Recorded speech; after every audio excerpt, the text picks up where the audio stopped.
Ascent Audio, a division of Recorded Books, presents Intelligent Safety: How to Protect Your Connected Family from Big Cybercrime by Ravichandran.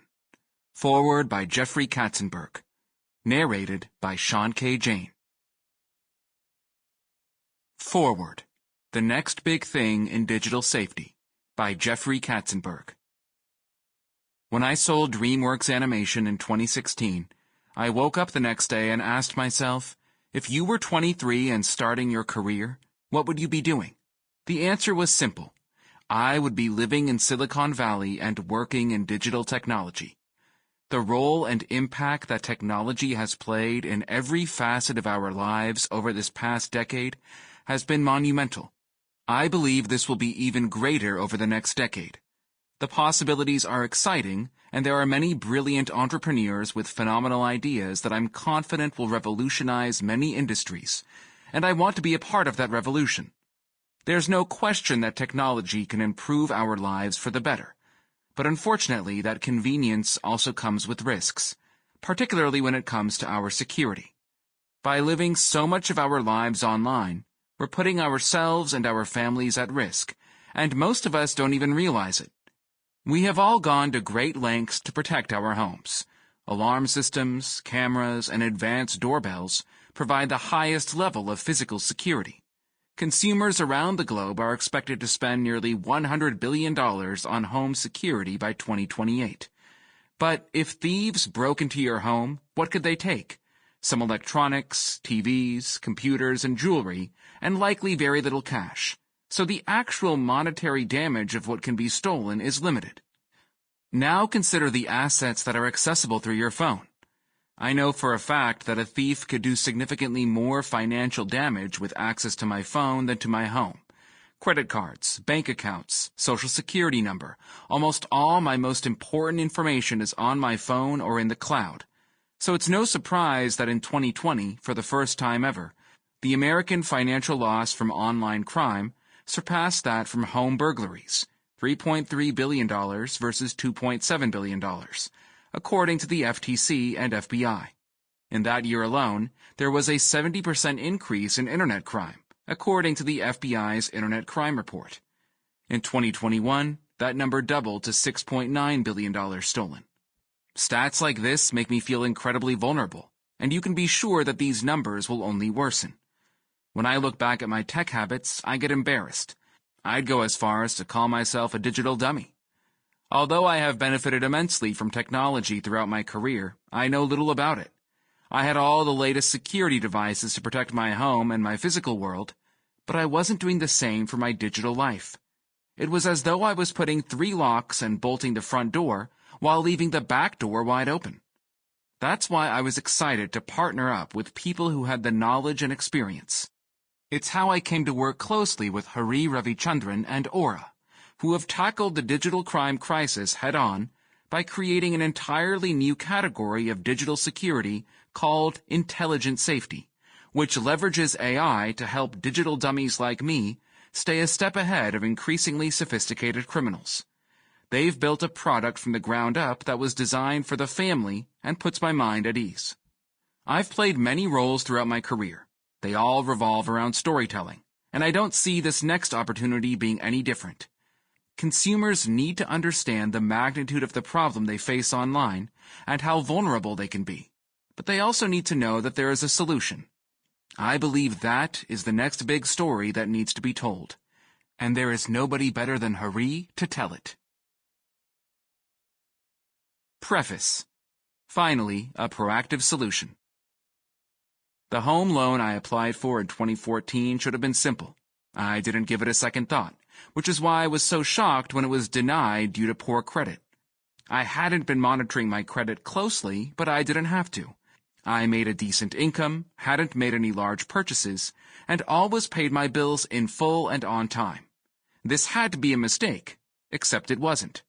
When I looked into the issue, I realized that my credit score had plummeted, but it wasn't because of anything I had done.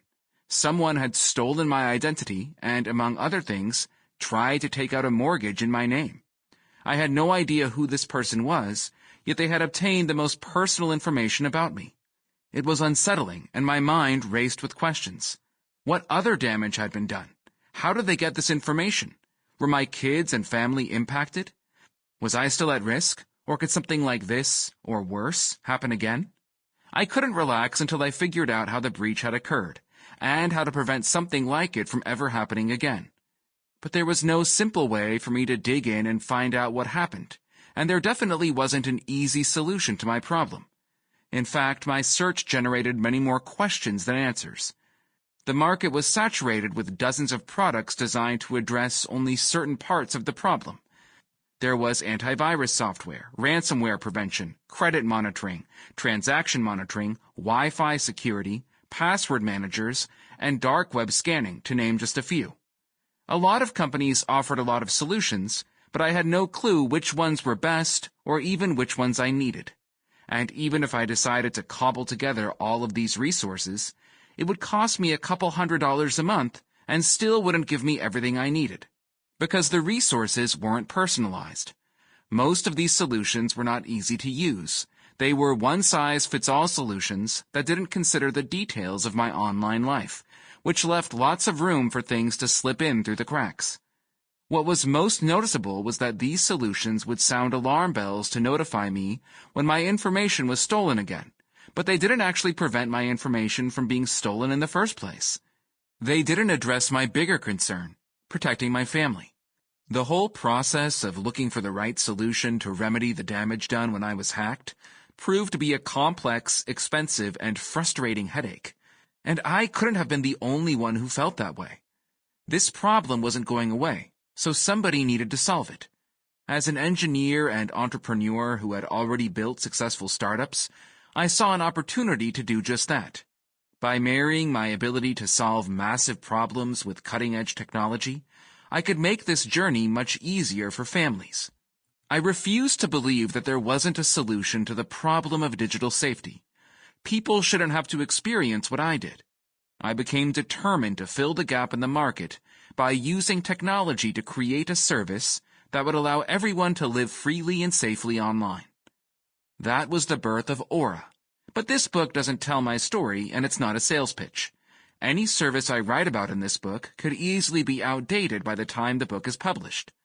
The point of this book is to lay the groundwork so you can better understand how to protect yourself and your family online, to put you in control.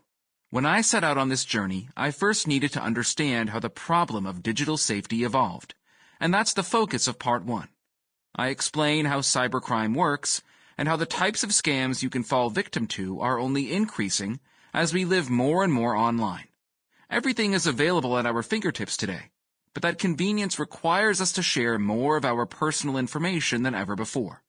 That data is extremely valuable, so if you aren't careful and don't know how to protect your information, you're not only putting your money and credit at risk, but also your reputation, peace of mind, and your family's safety.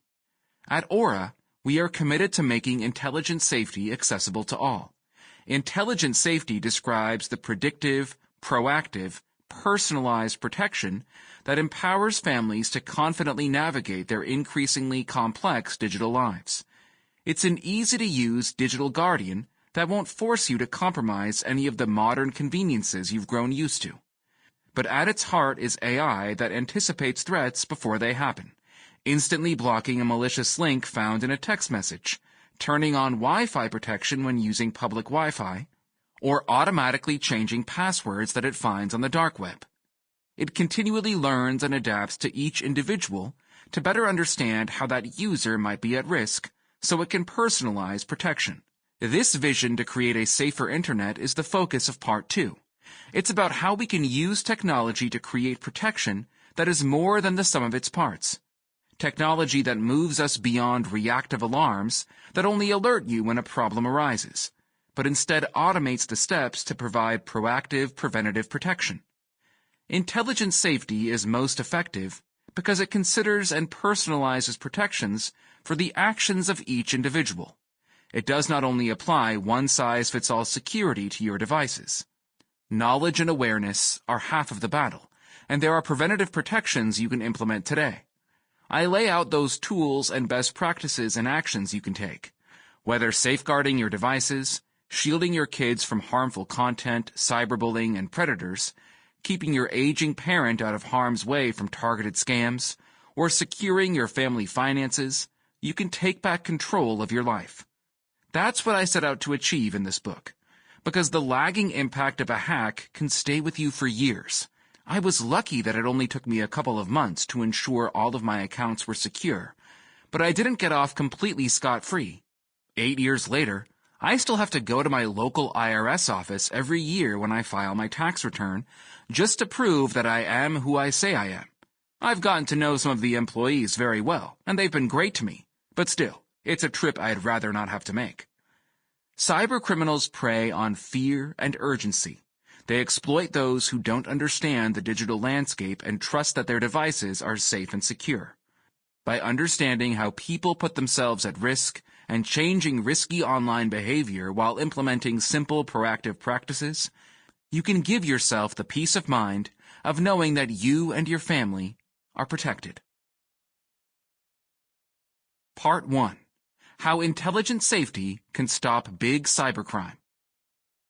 Cybercriminals target specific people in ways that are much more likely to bypass those one-size-fits-all solutions, which is why cybercrime is the fastest-growing crime in the United States. A total of $6.9 billion was lost to internet crime in 2021. That's up from $4.1 billion in 2020, which is a 68% increase in 1 year alone. It's had such an impact on the global economy that cybersecurity has now become part of the president's daily brief. When you leave the house, you lock your door. When you get into the car, you put on your seatbelt.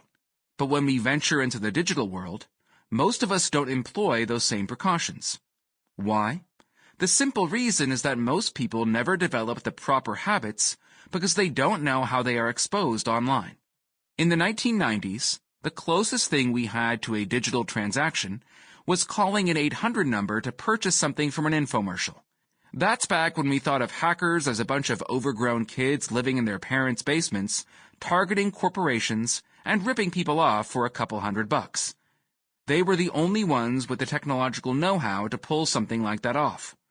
In the early 2000s, we saw a shift from hackers targeting organizations to targeting everyday people through a series of viruses and computer worms that attacked common software programs such as those from Microsoft. That got people to realize the internet could be used as a weapon of mass destruction. But many of these early cyber attacks were stunts.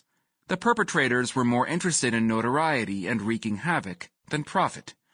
By 2010, profit-driven attacks using malware and ransomware gained in popularity with the advent of Bitcoin, a hard-to-trace currency that hackers use to demand payment and reduce the risk that they'd ever be caught.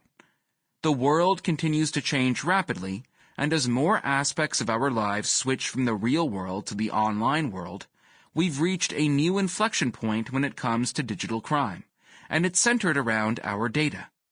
I can finance and purchase a car with a mobile app, pay my utility bill online, have a doctor's appointment via Zoom, and open my garage door from halfway around the world. This makes life convenient, but even the simplest digital transactions, such as ordering food from DoorDash or Uber Eats, require our information to be transferred multiple times. We're spending more time and buying more things online than ever. That only increases the size of our digital footprint, which means we're putting so much personal information out there that we might as well post it on a billboard.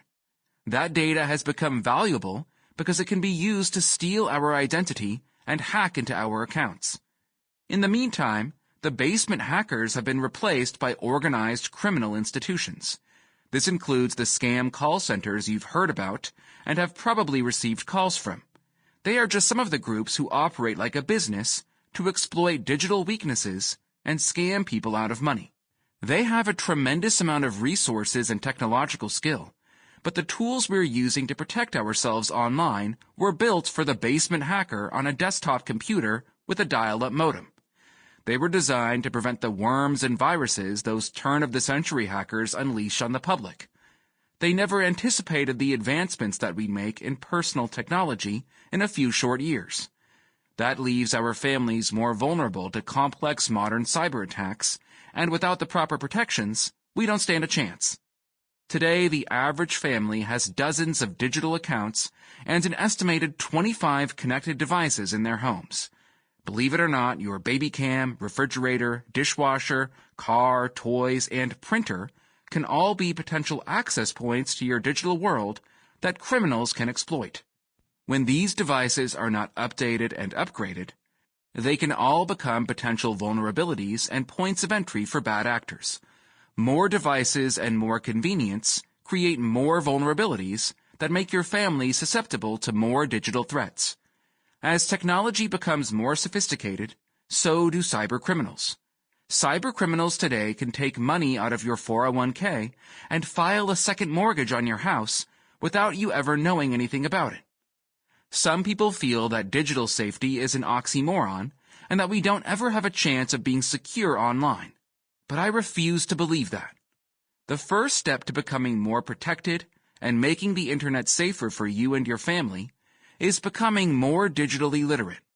To do that, you must first understand cybercrime, how it works, and how you can be targeted. Chapter 1. The Business of Cybercrime. It was a typical Friday. Lauren got up right when her alarm went off at 6:30 a.m. The day began like every weekday, but this would be the day she learned just how vulnerable her family was. It would completely change the way they thought about security. Before even getting out of bed, the first thing Lauren always did was check her phone. But on this day, she didn't have any cell service. No bars at all. Cell service had been spotty before, usually never at home, but she didn't think anything of it and went about her day. When she finished making breakfast for the kids, she instinctively picked up her phone again. Still no service.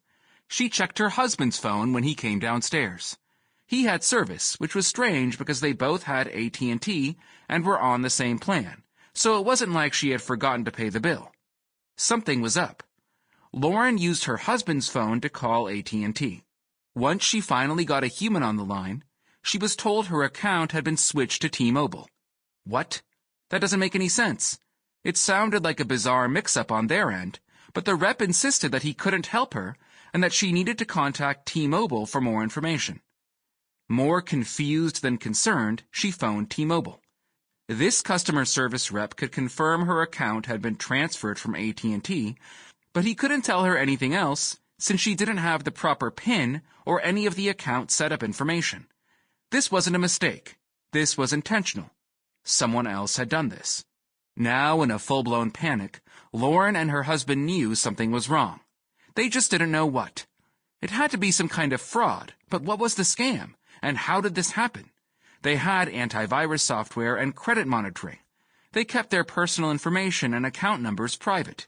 They knew not to click strange links and stopped answering spam phone calls long ago. As far as they knew, they were protected. After doing some research online, they learned Lauren was the victim of a SIM swap, a scam where the criminal poses as the victim to call their cell provider and reroute service to another carrier. That meant the scammer now had complete control of her phone. All they needed to do was restore the most recent cloud backup of Lauren's phone to access all her text messages, photos, and the app she used on that phone. That included her banking app. Once Lauren and her husband realized that, they immediately checked their account and were shocked to find their savings, all $80,000, gone. Lauren may not be a real person, but her story is far from fiction. It's inspired by the hundreds of calls Aura's fraud resolution teams receive daily. This happens all the time, but nobody sees it coming because they don't understand how vulnerable they really are. And I don't blame them. I didn't understand it either until it happened to me, and I didn't think it was possible because I thought I was protected. Most people aren't reckless.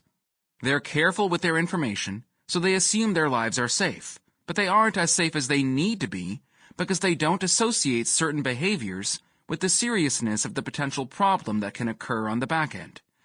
We don't take the time to develop secure passwords, and we don't change them often. Worse, we use the same password for multiple accounts. We don't take the time to set up multi-factor authentication because it's a pain. We know that it makes us more secure, but we don't want to be bothered because we don't understand how much this simple step can protect us and how much we are at risk without it. Besides, we assume that we're already protected. We cannot help but instinctively trust that the stewards of our information are looking out for our best interest and will keep us safe if something goes wrong. We believe that Apple or our PC provider will prevent our devices from being hacked, and that if someone runs up a bunch of charges on our credit card, the credit card company will take care of that. What Lauren and most people don't realize is that nobody is unhackable. It's shockingly easy for cybercriminals to access your data. In the physical world, we can assess any threats in our orbit simply by looking around. But the online world is a much different story. It's a different world with a different set of rules, one that too many people don't understand. Understanding the digital crime landscape. Microsoft CEO Satya Nadella has called cybercrime the new pandemic because he believes it will live with us for years. We're bombarded with stories about major corporations being hacked, Target, Sony, and Twitter. State-sponsored actors can engage in cyber warfare to potentially shut down the power grid of an entire country. We read about these massive breaches that bankrupt companies and expose swaths of data so large that it's difficult to wrap our heads around what it even means. Major companies such as Yahoo, First American Financial Corporation, LinkedIn, Facebook, and dozens more experienced data breaches that exposed the personal information of billions of users, yet paid no penalty for not protecting that data. The threat to government agencies and companies is enormous, but that's not what this book is about. This book is about you and how you can protect yourself and your family. You may not think you're a target or that you are at risk, but you are, in fact, the most vulnerable. There has been a lot of focus on enterprise security and its responsibility for taking care of consumer data. The federal government has regulated how big tech uses data. That's where most of the venture dollars go. But there's very little out there for the individual consumer. As a result, unfortunately, too many people are forced to learn the hard way, myself included, just how vulnerable they are. But it doesn't have to be that way. Before you can improve your digital safety habits, you need to better understand the playing field, specifically the 3 layers of the Internet: surface web, deep web, and dark web. 1. Surface web. This is every public website you can access, all 1.88 billion of them. If a site can be found through a search, it's on the surface web. However, it's estimated that we only spend about 10% of our time on the surface web. 2. Deep web. These are the sites that require a username and password to access. Email, banking, and social media are all on the deep web. If your bank's homepage is a public site on the surface web, the profile and personal information you can access with your username and password is on the deep web. For every public web page, there might be millions of pages on the deep web. 3. Dark web. This is where you go to be anonymous. Using peer-to-peer networks like Tor or Freenet, you access a series of encrypted networks to hide your location and identity. It's used by whistleblowers and journalists to protect their privacy. It was actually designed by the U.S. intelligence community to share sensitive information. And yes, this is also exploited by criminals to commit fraud and buy and sell personal data. When you hear of corporate hacks and data breaches, the dark web is where that information is gathered and put up for sale. It's where criminals go to get the data required to access your personal information on the deep web. And this data is available in droves. Hackers can go on the dark web to buy identities and credit numbers. Access to someone's entire online identity is worth around $1,000. Full identities, account information, and credit card numbers can also be bought in bulk, packages that total millions. There is a good chance your data is on there, and can include, but is not limited to, personal, name, address, birth date, phone number, social security number, and email address, financial, credit card information, banking and investment account information, insurance records, cryptocurrency accounts, and even information about cash payment apps such as Venmo. Login, compromised username and password combinations to various accounts and services. Medical documents, insurance information, prescription history, billing information, and even biometric data such as fingerprints and images of your face. Corporate, classified information, patents, operational details, and intellectual property. Forged, phony passports, driver's licenses, bank drafts, and more. And everything is for sale. The fact that there is such a thing called the dark web price index, where you can see the going rate for this stolen information, is a clear indication how normal this practice has become. It lists everything from a hacked Uber account for $4 to a credit card with a $1,000 balance for only $150. It's scary how easily this information can be acquired for such little cost. Once you know the tools of the trade and how cybercriminals acquire large quantities of data, you need to know how they plan to use it. Some attacks are sophisticated, and others are mind-numbingly simple. Either way, you want to know what to look out for. What is cybercrime and how does it work?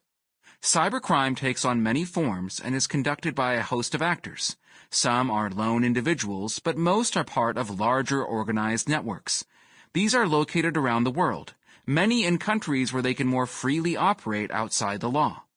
They can have cartel-like infrastructure.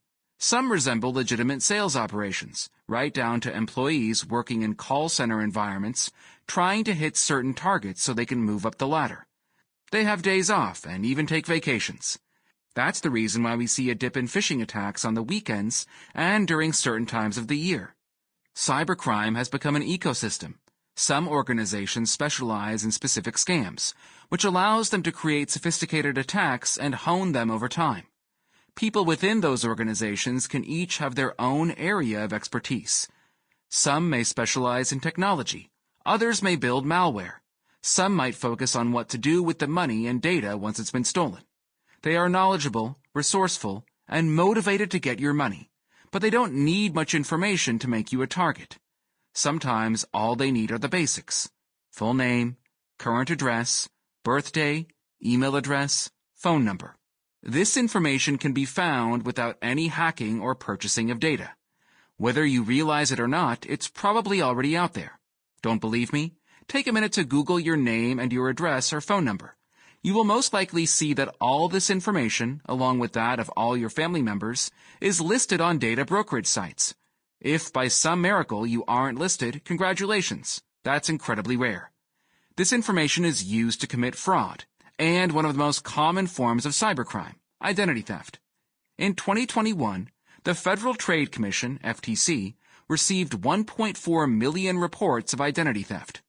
Cybercriminals will often steal your identity to go after your finances.